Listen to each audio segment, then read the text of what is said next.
Assalamualaikum warahmatullahi wabarakatuh. Bismillahirrahmanirrahim. Kalau kita berbicara tentang kehidupan kita selama lebih kurang 365 hari di kalender Masehi, atau tepatnya dalam 1 tahun kehidupan, ini akan sangat memberikan bisa motivasi untuk mengarungi kehidupan berikutnya, atau hal-hal lain yang tentu saja menimbulkan sebuah pertanyaan besar. Apakah di tahun depan atau di tahun yang akan terjadi yang baru nanti, kita sanggup berkompetisi untuk mendapatkan hal yang terbaik. Karena kalau kita tidak mampu untuk bersaing, dalam tanda kutip, memperjuangkan kehidupan kita secara individual, maka tentu kita semua tentu akan mengerti efeknya, bahwa kita akan berhenti, terdegradasi, atau tidak bisa melanjutkan kehidupan yang lebih baik pada ranah berikutnya. Pola-pola inilah yang tentu saja mungkin juga banyak direnungkan oleh beberapa pihak, yang tentu saja pihak-pihak itu dianggap sebagai sesuatu yang sangat kompeten, sangat berwenang. Kalau kita pahami bahwa di negara Kesatuan Republik Indonesia, di saat pelantikan presiden kemarin tanggal 20 Oktober, dengan sendirinya tentu akan terjadi pergantian jabatan. Kita lebih menyorot kepada Kementerian Agama, karena Kementerian Agama di Indonesia ini yang mungkin sudah menjadi rahasia umum, banyak terjadi dana-dana yang lebih atau penyimpangan-penyimpangan, atau lebih tepatnya pemanfaatan hal-hal yang dirasa tidak sesuai dengan kehendak atau tidak sesuai dengan yang seharusnya dilakukan. Kita bersyukur mempunyai menteri atau Kementerian Agama yang dijabat oleh Profesor Nazaruddin Umar, yang beliau ini selain menjadi menteri juga menjadi imam besar di Masjid Istiqlal. Dan ini tentu saja beberapa pihak tentu juga mengetahui bahwa beliau mempunyai ekspektasi yang besar, dan gebrakan-gebrakan awalnya adalah bahwa Kementerian Agama menginginkan didampingi oleh KPK, oleh badan yang lain, misalnya kayak Badan Intelijen Negara, atau BPK, atau yang lain, bahkan kepolisian dan kejaksaan. Ini membuktikan bahwa rumitnya pemahaman dan tugas yang dilakukan oleh Kementerian Agama. Karena tentu sudah menjadi rahasia umum bahwa Kementerian Agama merupakan kementerian yang tingkat korupsinya itu menjadi kementerian yang dikatakan sangat besar terjadi korupsi. Kebetulan di eselon 1 atau eselon 2 atau yang lain. Bahkan beliau pun lebih mengkondisikan bagaimana menyeleksi orang-orang yang berada pada eselon-eselon yang mungkin mempunyai potensi untuk mengadakan korupsi. Hal ini tentu menimbulkan sebuah semangat yang sangat besar, terutama bagi kami, masyarakat bawah ini, untuk bisa lebih menikmati kondisi, karena tentu kita sudah juga mengerti bahwa kasus di Kementerian Agama, terutama kasus haji, kasus gratifikasi, itu sudah menjadi rahasia umum dan tentu saja baru dibenahi pada kementerian yang dipimpin oleh Bapak Profesor Nazaruddin ini. Tentu saja menjadi perhatian besar. Tentu jual beli umroh atau jual beli haji lah pada dasarnya. Tentu saja kami juga menginginkan kepada saudara-saudara saya yang mungkin sudah berhaji beberapa kali, tentu hendaklah memberikan kesempatan kepada kami yang belum berhaji untuk bisa melaksanakan haji. Karena tentu kita juga memahami bahwa pendamping haji itu kan 2.200 orang. Kemudian ketika jatah haji dalam 1 tahun di Indonesia katakanlah 220.000 jamaah haji, ditambah dengan pendampingnya, ini tentu kalau ada seleksi lagi mana yang sudah berangkat, tentu kalau yang sudah berangkat haji mohon untuk juga menahan diri. Kan beliau juga bisa memanfaatkan umroh untuk bisa mendekatkan, misalnya kita kangen kepada Ka'bah, kangen kepada Makkah, Madinah, kepada Masjidil Haram, kepada Masjid Nabawi, atau yang lainnya. Tentu ini bisa menjadi satu sarana. Tidak mengambil kuota haji biasa. Karena mungkin bukan rahasia umum ketika orang berhaji, satu jatah kuota haji itu bisa ratusan juta. Bahwa junjungan kita, Kanjeng Nabi Muhammad SAW, itu berhajinya itu hanya 1 kali haji. Setidaknya pengetahuan yang saya dapatkan, beliau menunaikan ibadah haji sekali saja. Artinya dalam proses ini tentu saja bagi mereka yang mungkin puluhan kali berangkat,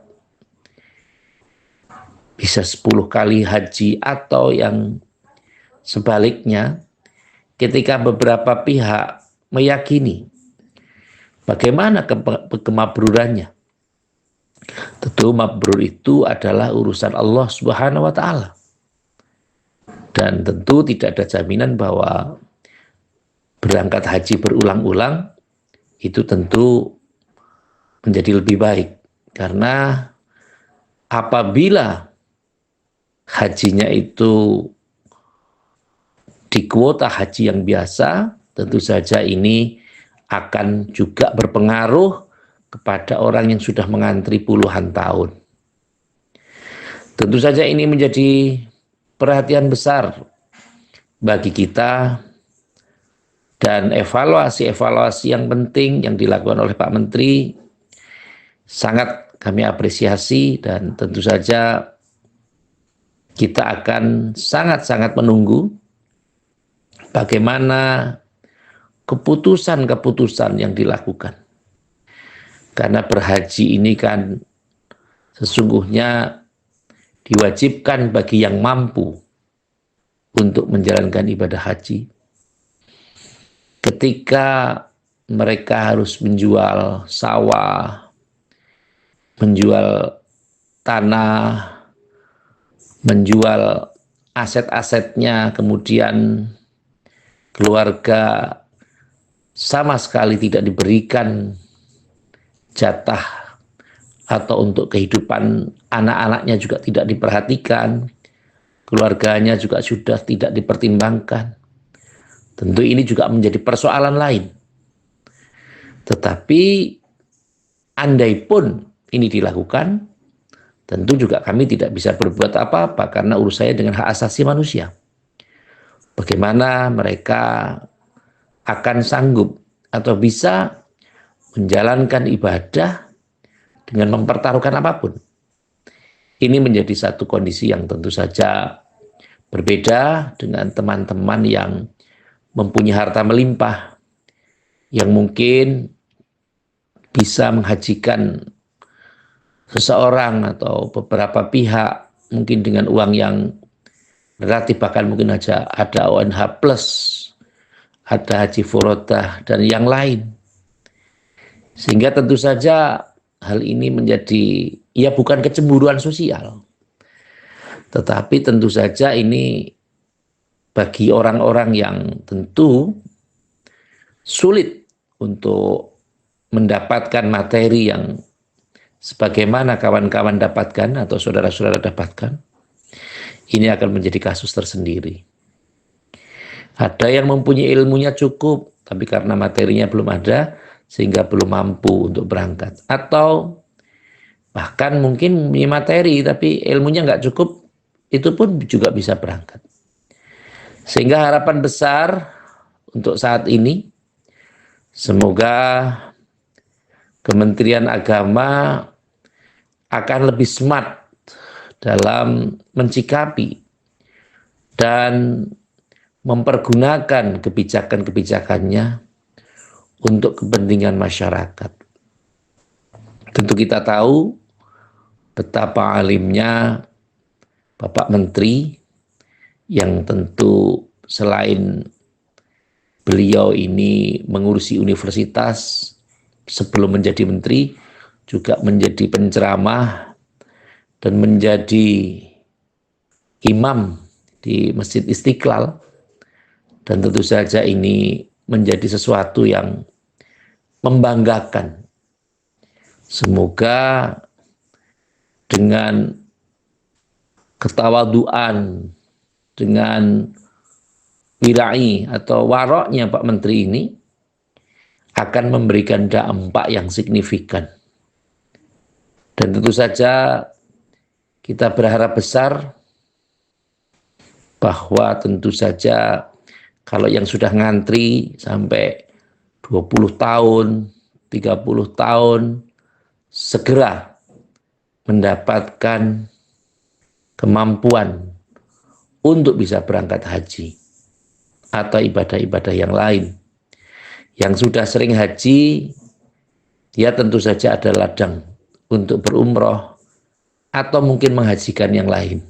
Tentu kalau yang pendapat ini tentu ada yang mengatakan, wah enak saja, saya yang cari uang kok Anda yang berangkat. Kalau Allah takdirkan untuk itu, tentu tidak ada sesuatu yang menghalanginya. Dan proses-proses inilah yang perlu mendapatkan apresiasi. Banyak persoalan-persoalan yang muncul dalam kehidupan kita, dari sisi ibadah dan yang lainnya. Tetapi dalam hal ini, tentu menjadi pertimbangan besar bagi kita bagaimana untuk menjalankan ibadah dengan cara-cara yang baik. Bagi yang belum berangkat, tentu mari kita belajar bersama. Mari kita ngaji secara utuh dan tidak memilih-milih ilmu. Kalau misalnya kita belajar tentang haji, ya mari kita khatamkan pembelajaran kita. Jadi jangan sampai kita sudah membayar mahal, tetapi kita tidak menguasai ilmunya dalam berhaji. Atau yang lain. Mungkin orang berpikir kalau salah dari sisi misalnya sholatnya kurang tumak ninah, atau zakatnya mungkin agak mengurangi timbangan atau memberatkan timbangannya, atau bahkan dilebihkan. Ya karena jumlahnya hanya sedikit. Kalau haji ini kan namanya juga ongkos naik haji, jadi ongkosnya naik terus, ya harusnya sementara kita menghendaki namanya ongkos ibadah haji, jadi ibadahnya untuk haji. Bukan ongkosnya yang naik, tapi ongkos untuk beribadah. Tapi kalau ada kesalahan misalnya, wah ini umrohnya ini sa'inya hitungannya kurang, wah ini tidak lupa, tidak tahalul, eman-eman, sayang sekali. Kita sudah jauh-jauh dari Indonesia ke Tanah Suci, tapi banyak rukun-rukun yang belum dilakukan, atau lupa, atau mungkin kita belum tahu, karena tergesa-gesa berangkat, tetapi kadang kita lupa mana rukunnya, mana syaratnya, dan tentu saja ini menjadi perhatian untuk semuanya. Dan mari kita upayakan memaksimalkan kondisi untuk bisa mengakhiri tahun 2024 ini dengan memperbaharui semangat kita agar di tahun 2025 kita memiliki kekuatan yang besar untuk bisa menggiatkan diri dalam ibadah. Kebetulan di tahun 2025 awal, 1 Januari, itu ada dimungkinkan bertepatan dengan bulan Rajab. Mari kita ikhtiarkan bersama, dan semoga motivasi kehidupan kita untuk beramal, untuk beribadah, untuk meningkatkan kualifikasi dan kualitas diri kita, senantiasa mendapatkan sesuatu yang bermanfaat untuk kepentingan-kepentingan yang lebih besar. Harapan ada pada kita, harapan ada pada diri kita masing-masing. Mari kita koreksi ibadah kita, jangan hanya sekedar meninggikan aspek rutinitas ritual, tetapi juga mencerdaskan kondisi. Kecerdasan spiritual perlu juga ditingkatkan, pengetahuan agama juga perlu ditingkatkan agar kehidupan kita menjadi lebih baik. Tidak hanya sekedar menjalani sesuatu secara biasa, tapi mari kita sikapi hari-hari kehidupan kita secara luar biasa. Karena apapun yang diberikan oleh Allah Subhanahu wa Ta'ala kepada kita hari ini adalah yang terbaik yang bisa kita dapatkan. Semoga di kesempatan akhir tahun ini kita mendapatkan keberkahan yang lebih, ada kepedulian, kita bisa berkomunikasi dengan Allah secara baik, berkomunikasi dengan alam semesta secara baik, berkomunikasi dengan sesama manusia secara baik, sehingga satu sama lain saling menguatkan. Dan yang paling penting lagi adalah Allah memberikan kemudahan kepada kita semua dengan jalan-jalan yang kita tidak perkirakan. Yang terakhir, seperti biasa, refleksi akhir tahun ini, mari kita jadikan sebagai sarana untuk menguatkan keyakinan kita. Masih ada waktu untuk kita berikhtiar. Masih ada waktu untuk kita berijtihad. Masih ada waktu untuk kita beribadah. Maka pergunakan waktu ini sebaik-baiknya. Mungkin perkataan saya ini gampang untuk diucapkan, tetapi sangat sulit kiranya untuk dilakukan. Tetapi kesulitan itu bukan merupakan sebuah kesulitan apabila kita mampu untuk bertahan, untuk bisa memberikan kekuatan-kekuatan agar kita bisa mempertahankan ini, dan sehingga Allah menjadikan kesulitan ini sebuah kemudahan, karena bersama kesulitan itu adalah kemudahan. Semoga yang sedikit ini menjadikan kemanfaatan bagi saya, bagi panjenengan semua, sehingga mampu untuk mendedikasikan hidup kita, sehingga tidak hanya sekedar mendapatkan kebaikan, tetapi juga mendapatkan kemuliaan di dunia dan akhirat. Amin, Allahumma amin. Terima kasih kepada semua pihak yang telah membantu terselenggaranya acara ini. Semoga acara ini bisa bermanfaat. Sekali lagi terima kasih atas segala perhatian, dan mohon maaf atas segala kekurangan. Saya akhiri, wallahul muwafiq ila aqwamit thoriq. Wassalamualaikum warahmatullahi wabarakatuh.